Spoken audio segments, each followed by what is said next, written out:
안녕하세요. 트럭장사사관학교 배감독입니다. 이번 영상에서는 열심히 장사하지 마세요 라는 주제로 한번 이야기를 드려볼까 해요.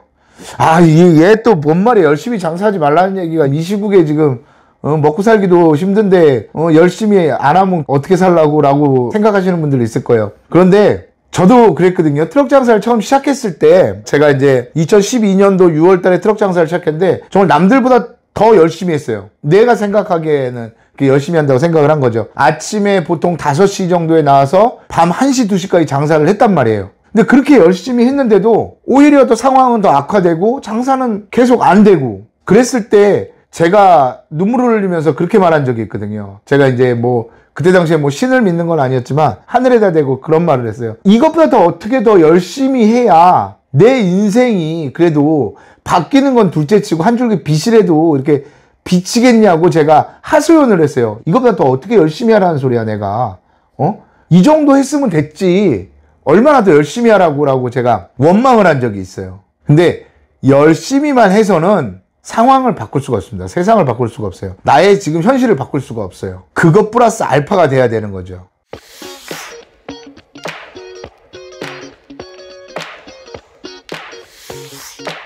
제 얘기를 한번 해드릴게요. 제가 처음에 트럭 장사를 하기 전에 강남에 있는 과일 가게에서 망했다고 그랬잖아요. 거기는 마트 안에 청과 야채 코너를 제가 좀 저렴한 가격에, 그때 당시에 보증금이죠. 그게 저렴해가지고 인테리어도 어느 정도 돼 있고 하니까 불쑥 들어간 거예요. 근데 거기 매출을 이미 보고 들어갔어요. 하루 매출이 청과 야채 포함해서 20만 원 밖에 안 나와요. 그럴 수밖에 없는 게 그 주변에는 주택가가 없어요. 주변에 아파트들이 떨어져 있어요. 굉장히. 그러다 보니까 걸어서 오시는 분들이 거의 없죠. 대부분 아파트 앞에 있는 마트를 가시고 굉장히 열악한 환경에 마트가 있었어요. 그런데 제가 왜 그 마트를 굳이 코너에 들어갔냐 생각했던 거는, 그래 내가 여기서 이걸 내가 성공시키면 어디 가서든 잘할 수 있겠다. 내가 여기서 어느 정도 성공을 해가지고 돈을 모아서 더 좋은 자리로 가자라고 생각하고 거기 들어갔어요.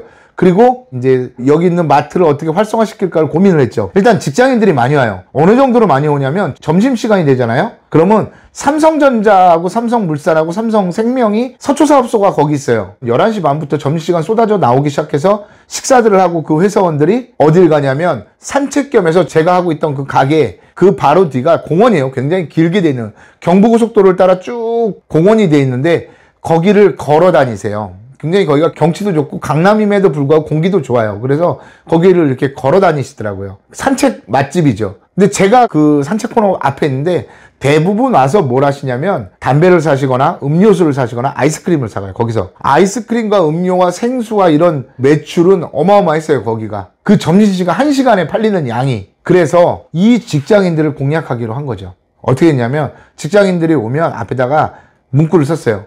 오늘 하루도 너무 고생이 많습니다. 화이팅 한 다음에 종이컵에다가 그날 제일 맛있는, 가락시장에서 제일 맛있는 과일들을 해서 컵과일을 만들어가지고 앞에 음료수 앞에 쫙 냈어요. 마음대로 드시라고, 마음껏 드시라고. 왜 그렇게 했냐면 사람의 입맛을 바꾸기 위해서 그런 거예요. 사람들은요 자기가 먹어봤던 과일이 원래 그 맛인 줄 알아요. 사람들은 참 신기하게도. 근데 더 맛있는 걸 먹어보면 몇 번 입에 그게 습관이 돼버리면 금방 그 맛없는 과일을 먹었을 때는 알아차리는 거죠. 그래서 제 작전 첫 번째는 입맛을 버리게 하자였어요. 제가 왜 삼성을 공략을 했냐면 삼성은 법인카드가 굉장히 잘 돼 있어요. 그래가지고 사 먹거나 그 안에 또 탕비실도 있고 그래가지고 그런 것들을 먹을 수 있게, 가지고 와서 먹을 수 있게 잘 돼 있어요. 그래서 제가 그쪽에다가 공략을 한 거죠. 그렇게 오래 걸리지 않았어요. 한 2달, 3달 만에 그 직원들이 나중에는 주문을 하기 시작하는 거예요. 저한테 과일들을. 때로는 귤이 됐다가 겨울에는 그렇게 하고 여름에는 수박이 한번 배달 가면 각 팀들이 엄청 많거든요. 그러면 서초사업소에만 배달 가는 게 삼성전자에만 120통, 200통. 나중에는 이게 사내 게시판에도 올려줘가지고 수원사업소까지 배달을 가고, 수원공장 있잖아요. 삼성전자. 거기까지 배달을 가고 그런 지경까지 간 거예요. 그래서 매출이 한 400만 원 정도까지 올라갔어요. 그 직장인들만 공략해서 하루 1매출을. 물론 토요일하고 일요일은 좀 덜 되죠. 토요일 날은 그래도 출근하시는 분들이 있었는데 일요일 날은 완전 꽝이죠. 그리고 이 매출이 여기서 고정돼 있더라고요. 더 이상 안 올라가는 거예요. 그래서 고민을 했어요.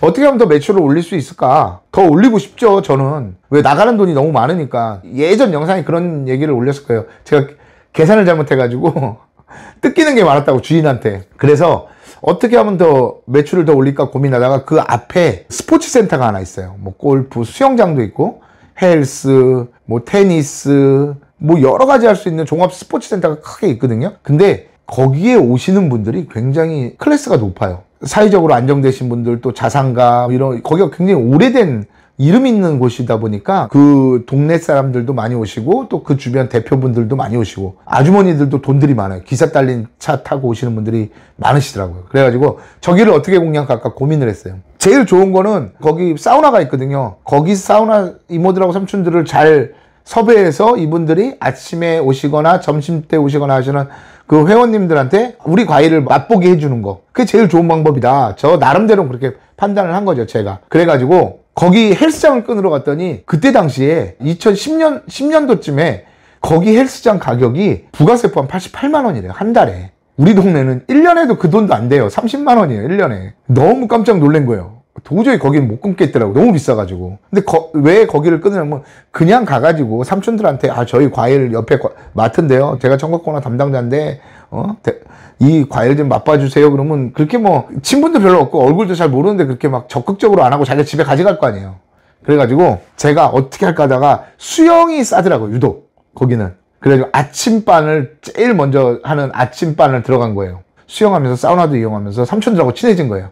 거기 일하시는 사우나에서. 이제 과일을 한 2번 정도 갖다 준 거죠. 그때 과일 맛있다고 칭찬해 주셔서 제가 명함을 이 앞에 아시죠? 거기서 청과야채 제가 인수해가지고 하고 있는데 삼촌들 좀 이것 좀 손님들한테 맛 좀 이렇게 보여주면 안 되냐고. 내가 삼촌들 집에 가져갈 건 넉넉하게 드리겠다고. 그렇게 해서 삼촌들을 먼저 섭외하고 이분들이 과일을 이제 그 골프도 하시고 막 얘기들 담소 나누시면 이렇게 좀 갖다 주게 하고 이모들, 사우나에서 일하는 이모들 좀 소개해달라고 그래서 이모들 소개받아서 그 이모들을 또 과일을 좀 갖다 주고, 그래서 거기 있는 사람들이 또 와서 과일을 사가는데 엄청 사가요. 그냥 사가는 게 아니라 이분들은 이제 골프가 끝나고 나면 트렁크 열고 싫어 그러는데 막 이 집 것도 사주고 저 집 것도 사주고 여유가 있으니까. 또 대표분들은 우리 회사가 어디에 있는데 명함 주면서 우리 회사로 뭐 좀 갖다 달라고 그래요. 직원들 좀 먹게 해준다고, 맛있는 과일 좀. 그렇게 해서 거기 매출을 700, 800, 900 막 이렇게까지 올려놨어요. 하루 매출을. 거의 뭐 700만 원은 평균적으로 나오고 뭐 잘 나왔다 하면 900 막 이렇게 나오게 그 청과야채 코너를 활성화시킨 거죠. 이 얘기를 왜 드리냐면 열심히라는 얘기를 많이 하세요. 얼마 전에도 저한테 상담을 하셨던 분이 그런 말을 해요. 저는 정말 열심히 커피숍을 하는데 열심히 한다는 거예요. 그래서 아침에 누구보다도 일찍 열어가지고 한 6시면 가게 문을 연대요. 첫 차를 타고 나와서 가게 문을 열고 누구보다도 늦게 들어간다는 거, 1시까지. 그러면서 자기는 그러더라고요. 저는 정말 남들보다 더 열심히 문을 열고 늦게 닫고 하는데도 더 나아지는 게 없습니다. 어떤 날은 하루 매출이 3만 원도 안 되는 날이 허다합니다 라고 얘기를 하더라고요. 그래서 그분한테 노트를 하나 줬어요. 노트를 하나 주면서 그러면요, 사장님이 열심히란 얘기를 하셨는데 지금부터 했던 일을 쭉 한번 써보라고 그랬어요. 하루 종일 했던 일을. 그걸 일주일을 써서 저한테 갖다 주십시오 그랬더니 했던 일을 쓰는데 아침에 문 열고 늦게까지 문 닫는 시간 똑같아요. 근데 그 시간 속에 무엇을 했냐면 그냥 가만히 앉아 있었던 거예요. 그게 또 일주일 뒤에 그분을 만나서 그랬어요. 가만히만 앉아있진 않으셨을 거 아니에요. 그럼 뭐 하셨습니까? 그랬더니 유튜브도 보고요, 핸드폰도 보고, 그냥 책도 보고 그랬습니다. 그러더라고요. 제가 또 물었어요. 그렇다면 손님들이 오게 하려고 어떤 방법을 쓰셨습니까? 했더니 뭐 여기서 안 오는데 더 방법이 있나요? 그렇다고 커피숍이 전단지를 붙일 수는 없고 어떻게 하라는 얘기? 앞에서 전단지를 나눠주나요? 커피숍이 그렇게 해서는 안 된다고 생각하는데요. 뭐 다른 방법을 해야지 오지 그렇게는 안 옵니다. 그러더라고요. 그렇다면 사장님이 다른 방법으로 고민을 해보라고. 그것까지 내가 고민을 해서 이렇게 해보십시오가 아니라 사장님이 그 고민한 흔적을 너한테 보였을 때 저도 또 저 나름대로 고민한 흔적을 보여줘서 어떤 방법을 쓸지 서로 해봐야 되는 거 아니냐고. 뭐 때로는 커피 500원씩 할 수도 있고, 오늘은 제 아내 생일이에요. 여러분들께 커피 500원 앞에 크게 써붙일 수도 있고, 아니면 할 일 없으면 앞에 나가서 간이 테이블 하나 해가지고 커피 맞추시면 커피 2잔 무료로 드립니다. 저희 커피를 맞춰주세요 라고 그런 이벤트도 할 수 있고, 얼마든지 자기가 고민을 하면 방법은 나오지 않겠냐. 사장님의 문제는 뭐냐면 단순히 아침에 일찍 나오고 저녁에 늦게 들어간다는 그 자체가 열심히 한다고 생각을 하는데 그건 열심히 하는 게 아니라 시간을 뭉개고 있다 라고 얘기를 했어요. 여러분들한테 한번 이런 얘기를 드려볼게요. 여러분들이 매일매일 1440만 원이 생긴다고 생각을 해보세요. 5만원권으로 288장. 근데 그 돈을 다 가져가도 되고, 내가 불편하면 뭐 288장 다 가져가기 힘들면 놔두고 가도 돼요. 얼마든지. 그렇다면 여러분들은 얼마를 놔두고 가겠어요? 아예 나 오늘은 몸이 안 좋으니까 100장만 가져가고 188장 놔두고 갈래? 100장 가져가면 500만 원이죠. 500만 원 가져가고 나머지는 그냥 놔두고 갈래? 이러실 분 계실까요? 없을 거라고 저는 생각을 해요. 아마 1440만 원이 매일 생긴다고 그러면 길을 쓰고 그거 매일 가져가죠. 288장 거 무겁지도 않는 거. 그럼 제가 거꾸로 얘기를 해볼게요. 다시 또. 여러분들 세상에서 가장 공평한 게 뭐냐면 시간입니다. 부자들에게도 가난한 사람에게도 대통령에게도 정치 권력 어떤 사람에게도 똑같은 거는 하루라는 시간이에요. 1440분. 그러면 이 하루 1440분을 여러분들은 온전히 다 쓰고 계시나요? 그런 분들 없을 거예요 아마? 아마 어딘가에서 누수가 있거나 그랬겠죠. 그래서 제가 하루에 있었던 일을 쓰라고 그런 거예요. 어떤 일을 했는지. 그분이 2주를 두고 봤는데 매일 똑같아요. 그래서 그분한테 그랬어요. 사장님, 그러면 제가 사장님의 고민의 흔적을 저한테 2주 뒤에 또 얘기를 해주시고 저도 2주 뒤에 얘기를 하겠습니다. 대신에 이제부터는 매 시간마다 그 전날 무엇을 할지를 다 계획을 다 적으십시오. 시간대별로. 그리고 그날 저녁에는 했던 일을 꼭 적으십시오. 그리고 그 다음날 해야 될 일을 적고. 그렇게 했더니 조금씩 나아지시더라고요. 지금은 잘 돼요. 그 커피 가게가. 직원도 지금 2명 정도 쓰고 프랜차이즈인데도 굉장히 잘 돼요. 뭐 다른 커피숍들도 주변에 굉장히 많은데 저번에는 또 전화 와서 그러더라고요. 저희가 잘 되니까 옆에 또 브랜드 커피숍이 또 들어왔더라고요. 그러면서 그래도 뭐 저희는 상관 안 해요. 또 고민을 하면 되겠죠. 그러더라고요. 바로 그거예요. 열심히 장사하지 마세요. 열심히. 단순히 열심히만 한다고 잘 되는 건 아니에요. 어떻게 할까를 고민해야 돼. 어떻게 해서 저 사람들이 나한테 물건을 사가고 어떻게 저 사람들이 우리 가게에 오고 어떻게 하면 내 물건이 팔릴 수 있을까를 고민을 해야죠. 그게 정말 열심히 플러스 알파죠. 열심히는 기본적으로 끌고 가야 되는, 자영업을 하시는 분들이라면 기본으로 바탕으로 가져가셔야 될 거예요. 자, 이제부터는 열심히만 하지 마세요. 장사. 열심히 하지 마시고 시간을 계획적으로 한번 써보시기 바랍니다. 오늘 영상 여기까지 하겠습니다.